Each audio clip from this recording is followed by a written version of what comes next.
Dosa itu laksana racun, dosa itu laksana bakteri dan virus yang menggerogoti sendi-sendi kehidupan manusia. Apa saja Kang Rashid yang 4 dosa itu?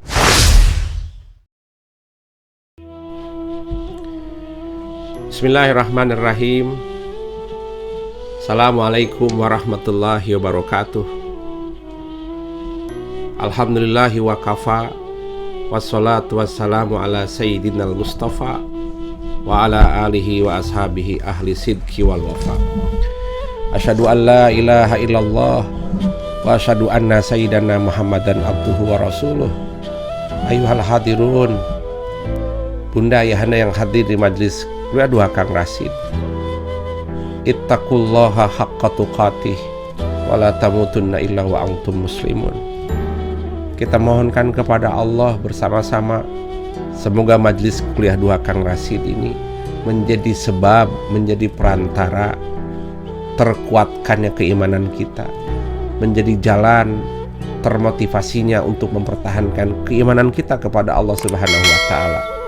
Dan kita mohon kepada Allah melalui Kuliah 2 Kang Rashid bisa mendapatkan cahaya duha yang bisa memberikan terang benderangnya jiwa, yang bisa memberikan terang benderangnya pikiran ilmu, sehingga kami terbimbing, terguiden di tengah wabah COVID-19 yang sedang terus menjangkiti sehingga masuk ke level PPKM mikro darurat yang diawali pada hari ini.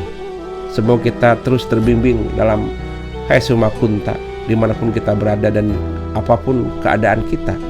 Semoga Allah selalu membimbing orang-orang yang beriman dan melindungi orang-orang yang beriman dan memerdekakan dan memenangkan orang yang beriman. Bersama-sama bunda ayahanda kita mohon kepada Allah, semoga ini mendapatkan siraman bimbingan dari Allah Subhanahu wa Ta'ala. Mari kita lanjutkan tema pada pagi hari ini. Ini adalah subjudul dari tema besar kita, yaitu tema kita itu sebelumnya adalah 3 langkah untuk menang. 3 langkah untuk menang inilah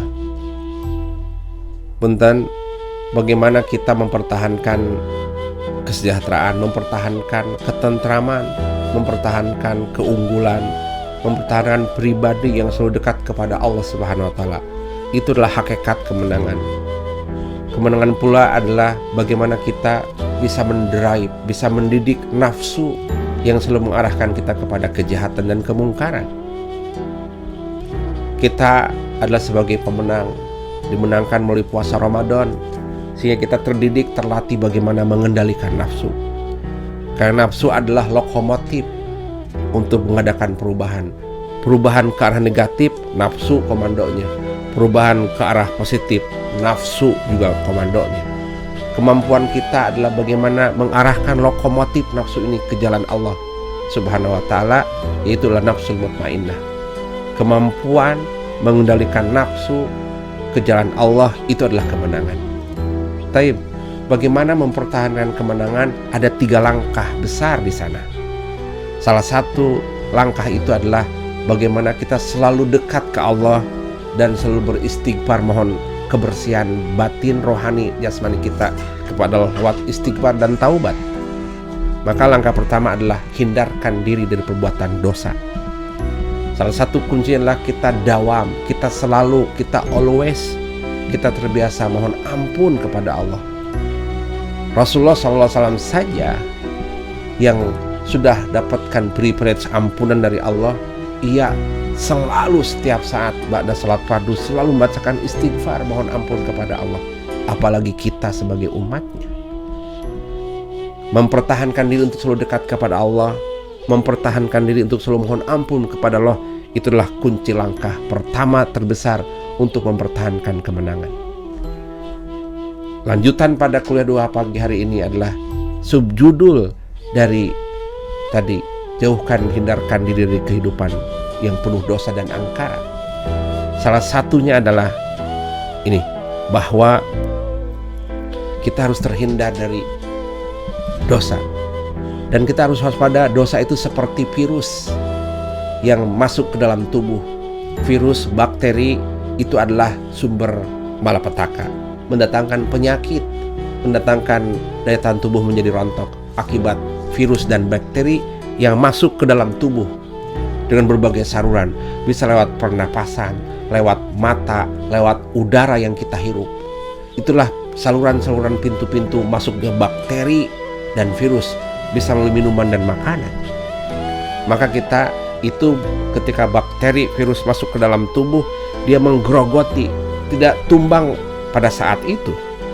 2 hari, 3 hari baru dia tumbang akibat serangan bakteri dan virus yang menggerogoti daya tahan tubuh manusia. Begitupun juga dosa, persis seperti virus dan bakteri. Imam Ibnul Qayyim Al-Jauziyah menyampaikan, ad-dunub kasamu fil abdan. Dosa itu laksana racun, dosa itu laksana bakteri dan virus yang menggerogoti sendi-sendi kehidupan manusia. Kalau dosa sudah masuk, memang dosa itu tidak langsung membuat manusia itu tumbang. Dosa itu tidak langsung membuat manusia itu terjerembab hancur. Tidak. Dia menggerogoti laksana virus dan bakteri, menggerogoti sendi-sendi tubuh manusia, pola pikir manusia. Yuk, pada pagi hari ini Kang Rasid izin tidak menyampaikan ada 4 pintu dosa menjadi entry point masuknya dosa dalam kehidupan manusia. Semoga setelah mengenal pintu ini, kita bisa mengunci pintu itu, bisa memproteksi pintu itu, dan bisa simpen jaga gawang di pintu itu. Karena itulah pintu masuk dosa, pintu masuk bakteri virus yang menghancurkan malapetaka. Kita menjadi malapetaka. Dosa adalah sumber malapetaka. Efeknya, kalau kita ditekan oleh virus, dosa, bakteri, maka kita jauh dari kemenangan. Apa saja Kang Rasid yang 4 dosa itu? Mari kita sebutkan satu persatu secara awal. 4 pintu dosa masuk ke dalam tubuh manusia. Saya sebut dengan 4T, ya, 4T. Ini pintu dosa masuk ke dalam tubuh manusia, masuk ke dalam kehidupan manusia, kehidupan suami, kehidupan istri, kehidupan anak, kehidupan berbangsa dan bernegara. Jagain 4 pintu T. Pertama adalah al-lahadat, yang kedua al-khatarat, yang ketiga al-lafazat, yang keempat al-khutuwat. Disebut dengan 4T. Pertama, Kang Rasid coba terjemahkan punten. Al-lahadat artinya adalah pandangan pertama. Mata itu adalah pintu masuk dosa. Itu yang pertama. Al-lahadat, pandangan pertama. Sudah bisa tergambarkan dong. Pintu pertama dosa lewat pandangan. Maka ada istilah dari mata turun ke hati. Hati tidak ujug-ujug berguncang. Hati tidak ujug-ujug gelisah. Ada pintu masuknya. Apa itu pintu masuknya? Adalah mata. Itu yang pertama. Yang kedua, pintu masuk dosa itu adalah al-khatarat. Apa itu Kang Rasid al-khatarat?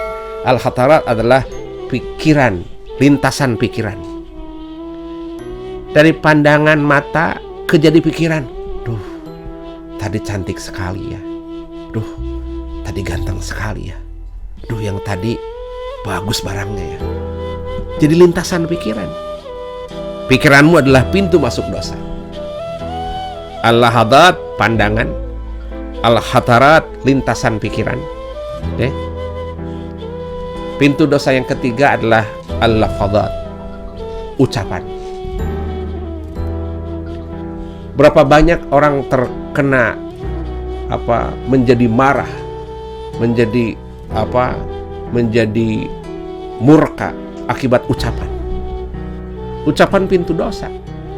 Mata pintu dosa, pikiran pintu dosa, ucapan yang dikeluarkan lewat lisan itu pintu dosa. Yang ketiga.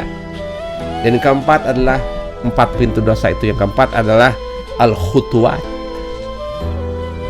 Apa Kang Rasid arti al-khutuwat? Al-khutuwat adalah langkah nyata, tindakan. Al-khutuwat, tindakan, langkah nyata untuk sebuah perbuatan. Saya ulangi, 4 pintu dosa itu ini harus diwaspadai. Sebab kalau tidak waspada dengan 4 pintu ini, kita mustahil jadi pemenang. Kita mustahil jadi manusia yang agung.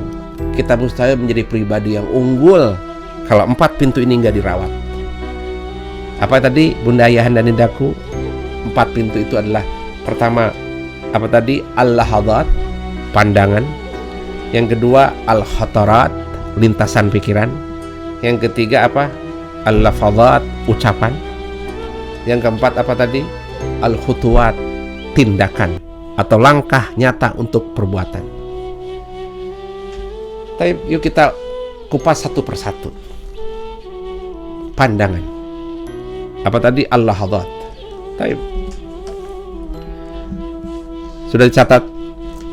Sudah dicatat catatannya, janganlah yang lengkap. Ini adalah 4 pintu dosa. Kalau kita bisa merawat pintu ini, insya Allah engkau akan selalu jadi pemenang, pribadi yang unggul, pribadi yang tangguh, tahan banting apapun badai kehidupan itu. Nah, dari situlah virus-virus masuk dari 4 pintu itu. Ya, baik. Mari kita dengarkan ungkapan Imam Al-Ghazali. Bunda Ayahan Indaku, seorang ulama tasawuf yang saleh, yang kitab yang sangat fenomenal yaitu kitab Ihya Ulumuddin, Tazkiyatun Nufus. Banyak sekali karangan-karangan taklifat, karangan-karangan Imam Al-Ghazali. Beliau mencoba menyederhanakan, meringkas pemahaman keagamaan. Baik. Beragama itu, kata beliau, ada 2 inti dalam beragama itu. Dalam beragama itu ada 2 inti, ada 2 bahasan pokok. Pertama adalah melaksanakan segala perintahnya. Beragama itu adalah melaksanakan segala titah perintah Allah Subhanahu wa Ta'ala, melaksanakan sholat, melaksanakan zakat, puasa, ibadah haji, sabar, syukur, sedekah, berbuat baik, berakhlak. Segala perintah-perintah dari Allah, itulah pokok pertama agama. Pokok yang kedua, kata Imam Al-Ghazali, inti dari agama itu adalah apa namanya? Menjauhi segala yang dilarang oleh Allah. Menjauhi, menghindari perbuatan-perbuatan yang dimurkai oleh Allah. Itu apa pokok kedua inti agama itu. Saya ulangi, kata Imam Al-Ghazali secara ringkas, beragama itu atau keberagamaan seseorang itu adalah tidak keluar dari 2 bahasan pokok ini. Pertama adalah mengempowering diri untuk selalu melaksanakan segala titah dan perintah Allah Subhanahu wa Ta'ala. Itu pokok pertama. Maka kita apapun yang terkait tentang perintah-perintah Allah, kita harus segera memahami bagaimana syarat rukunnya, bagaimana mengetahui ilmunya. Upaya-upaya untuk mencerdaskan diri, untuk memahami segala titah dan perintah Allah, itu pokok bahasan pertama agama. Ngerti sholat, ngerti zakat, ngerti puasa, ngerti haji, ngerti sabar, ngerti syukur, faham tentang ma'rifatullah.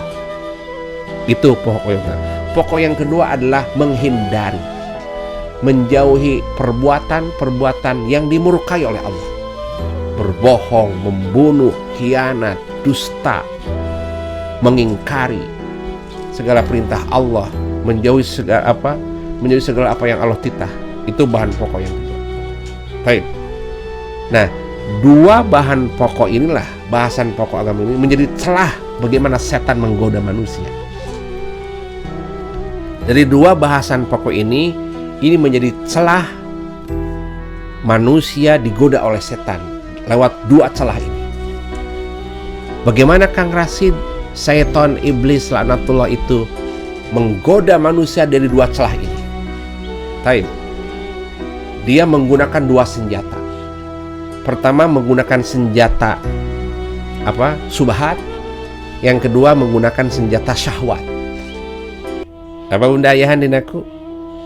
Dari 2 pokok agama itu, syaitan iblis laknatullah itu memiliki dua celah untuk menggedor, menggoda manusia untuk menjauh dari Allah. Lewat pintu apa dua itu? Pertama lewat subhat, yang kedua lewat syahwat. Kang Rasid punten kasih contoh, apa itu subhat?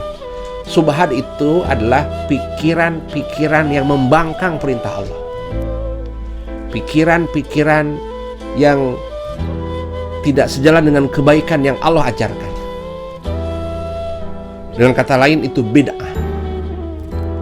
Subhat itu adalah pikiran, contoh, dia berpikir bahwa Tuhan itu tidak satu. Tuhan itu adalah ada 4, Tuhan itu ada 5. Nah, berpikir menyeberang jauh dari kebenaran dari Allah itu namanya perbuatan subhat. Kedua, bahwa ada yang menyatakan bahwa perbuatan perbuatan zina itu tidak dosa, atau perbuatan, maaf sekali, berhubungan sesama jenis laki-laki dengan laki-laki itu adalah dosa kecil atau madarat kecil. Ini adalah perbuatan subhat. Hubungan sesama jenis itu dosa besar. Itu namanya fahisyah. Dia berpikiran bahwa perbuatan homoseksual lawan sesama jenis itu adalah madarat kecil. Dia mengubah pemikiran kebenaran yang Allah sampaikan, itu namanya perbuatan subhat. Lewat pintu itulah setan menggoda manusia. Satu. Yang kedua, celah yang kedua adalah pakai celah syahwat. Syahwat. Tadi, supaya manusia tidak melaksanakan segala perintah Allah, dia menggunakan senjata subhat. Yang kedua, supaya manusia melaksanakan apa yang Allah larang, setan menggunakan syahwat. Kang Rasid, apa itu syahwat? Syahwat itu tergelorakannya nafsu. Ya. Perut digelorakan oleh setan, makan, tidak penting halal atau haram, syahwat. Ya. Kemudian seks, berhubungan bebas tanpa nikah, itu halal, syahwat. Ya. Kemudian apalagi berbicara, mau salah mau benar sampaikan, syahwat. Lewat pintu itulah, saya lagi punten, setan menggunakan dua celah untuk menjerumuskan manusia kepada lubang kemungkaran. Efeknya apa? Dia terjerumus dari dosa.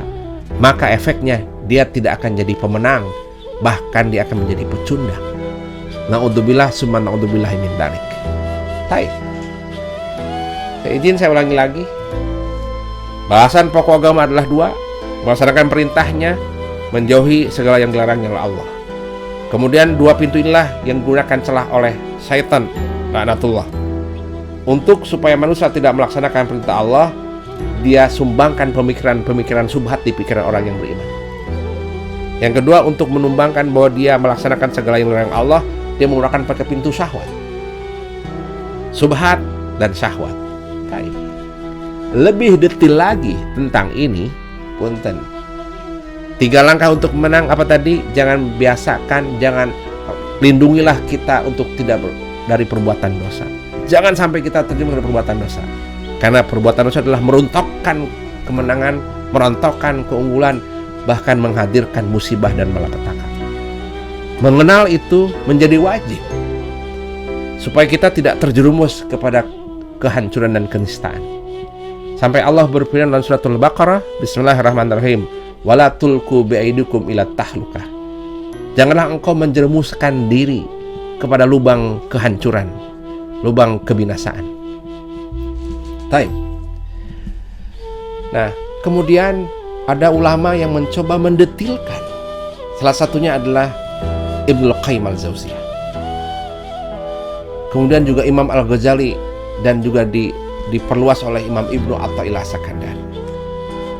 Secara rinci Ibnu Qayyim menyampaikan kepada kita, dari rangkaian tadi, dari subhat dan syahwat, ternyata ia melalui alat bantu, melalui pintu-pintu untuk menggelorakan subhat, untuk menggelorakan syahwat, itu sebagai kontennya iblis lewat kanal lewat kanal, kalau bahasa sekarang mah lewat pintu, 4 pintu.